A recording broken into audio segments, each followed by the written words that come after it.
I've been involved in activism since the mid-90s. I was involved with the ACLU starting in the mid-90s, and I've been to a lot of protests for police accountability and for anti-war, etc.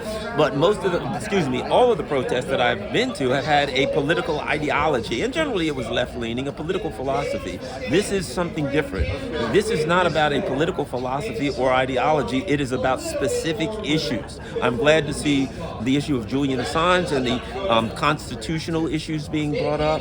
But this is about people coming together, associating with people of different ideologies that they've been taught to hate, that they've been taught to have disdain and contempt for. And they've been told that those people had disdain and contempt for them. And they're coming together and they're smiling. And there is a working class spirit here. But the words of working class or imperialism and working class politics, the traditional words are not being used, but the spirit is here. And I think it's very important. And I think that this will metastasize into something. I don't know what it is, but I think it will be positive. You were saying that when people who were taught to hate one another finally meet one another and talk, they find out, well, that guy's not so bad after all. Exactly. Right? You know, one of the things that I talked about when I did my particular speech or whatever it is was, you know, my dad's background is a guy wearing a hard hat, and he was a rabbit hunter. You know, he had beagles and he hunted rabbits and just plain old things. This was an American story.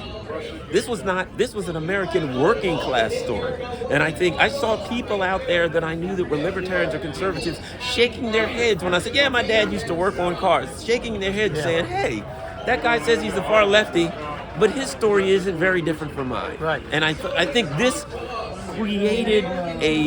has created a paradigm, I think, shift amongst a lot of people's ideological view, and I think it's going to be powerful. Now, you said before this is an historic event and that there are real leaders here.